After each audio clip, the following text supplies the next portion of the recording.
So, a while ago, I finished a Korean series on Netflix and it's called Be Melodramatic, also known as Mellow is My Nature or Mellow Suits Me. In Netflix, they summarize the show with the sentence: at the start of their 30s, three friends navigate the demanding entertainment industry while juggling love, career, and dreams. I love series with ensemble cast going through adulthood because they are relatable, realistic, but still very entertaining. Shows I've watched before which kind of belong to the same genre are Hello My 20s, Hospital Playlist, Search WWW, and Run On. So if you like any of these shows, I'm pretty sure you will love Be Melodramatic, and if you haven't watched any of those, you should because they're pretty great. So I was shocked to find out how Be Melodramatic was so underrated. Hence, I decided to make this video just to ramble on why the show is so amazing and deserves so much more recognition. Spoiler alert, in this video I'll be discussing what I love about the show while trying not to give too much away because a lot of what I like are basically major plot points. So, this show centers around three best friends who are 30-year-olds and they work in the film or entertainment industry. Im Jin-joo is a drama series writer with a bit of a unique personality. Yi Eun-jung is a documentary director. You might have recognized the actress playing her, Jeon Yo-bin, from the latest hit series Vincenzo. Eun-jung's significant other passed away and she has been struggling with the mental repercussions of that traumatic event. And lastly, we have Hwang Han-ju, who works at a drama production company and is a single mother. The first thing I love about this show is their portrayal of strong female characters, but not to the point of overdoing it. They're very realistic and empowering. The three best friends are very different, yet they all are so inspiring in their own way. Jinju started off as someone who has just gotten out of a long relationship and she ended up working as an assistant writer for an obnoxious top drama series writer, Jung Hye-jung. That's not all she is though. About this Jung writer, I will get to her in a bit. What I love about Jinju is that she's not afraid to speak up against her boss. The writers did a good job in creating a realistic, witty dialogue between them. It's not always about completely unreasonable boss and an employee who suffers in silence and when they explode and they scream at each other. Their back and forth is actually quite funny. Very early on, we were shown how quirky Jinju is and she unapologetically owns it and I dig it.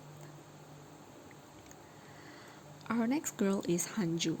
She was a naive, pretty popular girl in college with many suitors until she fell for a very persistent guy who made her laugh. But she soon ended up as a single mother as he decided to leave her and pursue his dreams. I liked the scene where they broke up. After the dude tells her how life is so short and he wants to be happy, Hanju asked, "What about my happiness?" He replied, "Hanju, why are you asking me about your happiness?" 어느 정도는 행복하고 싶어. 그럼 내 행복은? 한주야, 네 행복을 왜 나한테 물어? While it is a jerk move, it is a refreshing line because it's so true.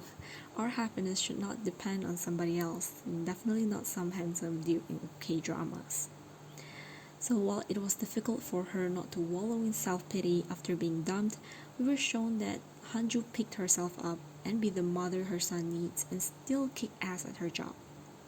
There was an episode in which sexist directors implied that Hanju should flirt or use her female charm to beg them to include a product placement in the drama. He said, "Why don't you take the easy way out as a female and stop complaining?" First of all, it is not complaining when she was just asking you to do what was already agreed in the contract. But instead of making a big fuss and the fact that she still has her job to do, she resolved the issue in the Hanjuest way possible and successfully annoys the hell out of them into doing what they're supposed to do with her aegyo and That's just gold. The breakup scene I mentioned earlier was followed by Eunjung chasing after Hanju's ex, ready to finish him off after what he did to Hanju. And that's just how Eunjung is, tough and fiercely loyal to her loved ones. Eunjung is probably my favorite character from the show. As mentioned, she was struggling with the aftermath of losing someone very important to her, and it caused her to struggle with her mental health, to the point of hallucinating her dead boyfriend and talking to him as if everything is okay.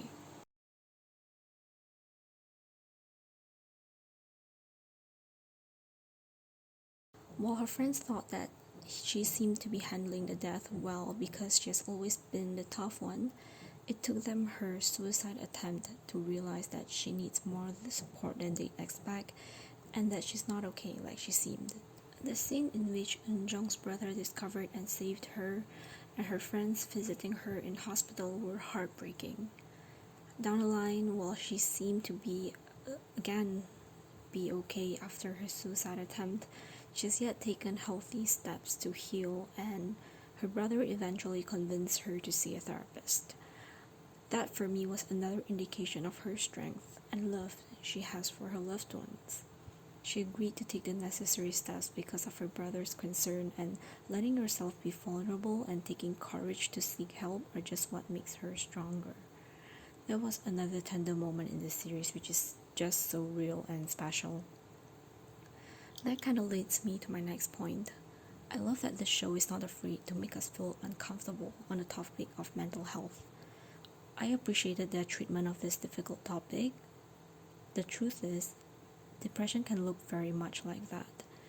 You can seem completely fine on the surface, but a lot of us are struggling with our own demons behind closed doors. In other dramas, most of the time, suicide is something taken very lightly, sometimes in a scene which is supposed to be funny.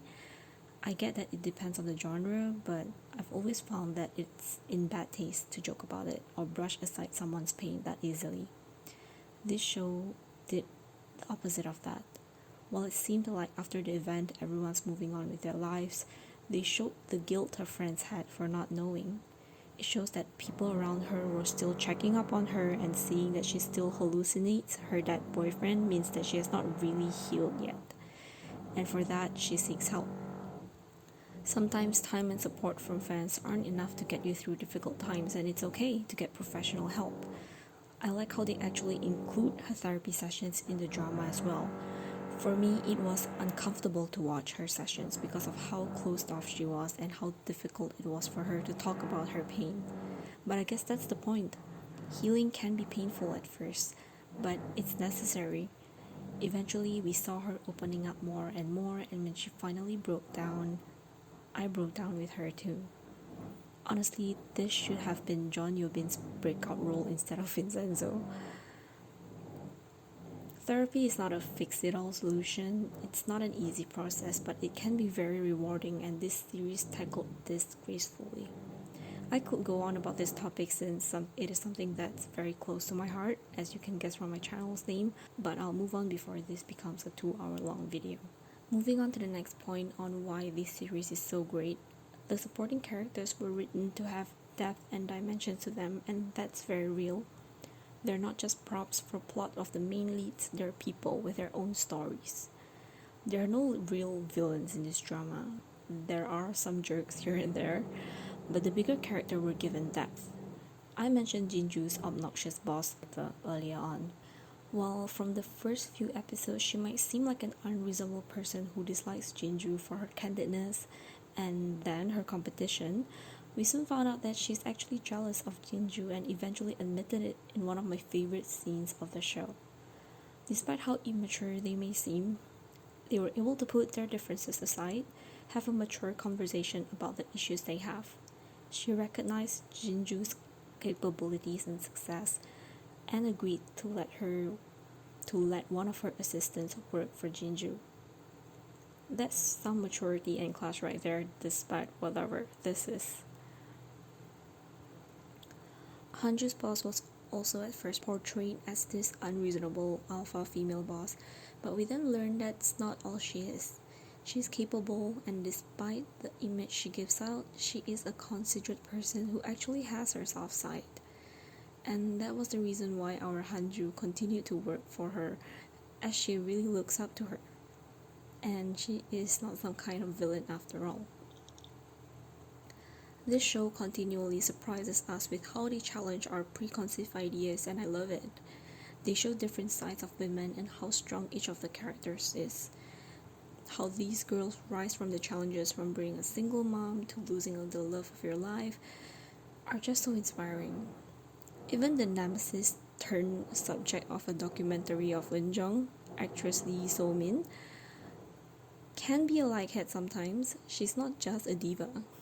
She's got principle, she's loving, and she even has her own love storyline in the series. And that is why Eun-jung wanted to make her the subject of her documentary, fittingly titled. Next supporting character who is kind of like the main cast is Eun-jung's brother, Lee Hyo-bong. Other than being a brother who loves his sister dearly, a music producer, and a very helpful housemate, he takes care of In-guk, Hanju's son. Hyo-bong happens to be gay. The great part is he's not reduced to just a stereotype or an archetype. Being gay is not all that is to Hyo-bong. Like I said, he's helpful, he's crucial in his sister's recovery, he loves music, but he is also in a loving relationship with another man. I really liked Hyo-bong. I wish there were more of his stories being told. Lastly, and I'll try to keep this brief, this show's portrayal of relationship is just great. Respect is a major thing in the main relationships shown in this series. Jinju's main love interest, director Son Bom-soo, who is played by An Jae-young by the way, he is in another favorite drama series of mine, actually an all-time favorite drama series of mine, Reply 1988. You should check that out if you haven't checked that out, because that show is another gold, another gem. He was nothing but respectful towards Jinju, and they both worked together, so they decided to remain professional. And while he may seem arrogant at times, he cares for her, and she too respects him. When her ex brought her out to a fancy dinner because he could not do so in the past, after realizing what it is about, Jinju politely declined his offer out of respect for Bom-soo, and her response really caught me off guard.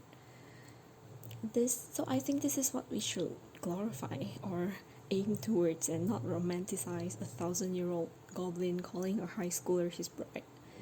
Well, I love Goblin, but this part has just always bothered me. Anyway, I digress. Not only does this series show you a series of healthy relationships, it shows you a toxic one too. Hanju's co-worker Chu Jae-hoon is in a troubling relationship with his girlfriend. Spoiler alert, while Hanju and Jae-hoon were portrayed to have some romantic tension between them, turns out the writer were just teasing us with will they, won't they kind of thing. They did not end together. Not gonna lie, I was disappointed since they got us super invested in their relationship, but as I said, this drama just continues to surprise you and challenge your expectation. Boy and a girl can be friends, and it will be unprofessional for them to date, since she is technically his boss. I also love the friendship of the three girls. They're genuinely good friends, and I love how they're always there for each other. I'm just disappointed to see how this show is so underrated. It was so brilliantly written, and the original soundtracks is just like literal music to my ears. They did win an award for the OST though. You should check them out. Anyway, I've rambled on for far too long. All in all, this is a show worth watching if you'd want to spend your time watching some meaningful and charming drama series. Honestly, I could go on and on about the things I love about this show. How I could even break it down even further by sharing what is so good about each episode. There are 16 episodes, by the way, but then this video will have never ended. So this is my take on the show, that is be melodramatic. It is just a show that does not shy away from difficult, controversial topics. The show makes you laugh at their quirky sense of humor, but hits you with the feels you'll be grabbing tissues at the next minute. I highly recommend this show. Now that we're spending more time at home, why not give yourself the pleasure of watching this delightful show? So that's the end of my rant. Thank you so much for listening and watching. Bye.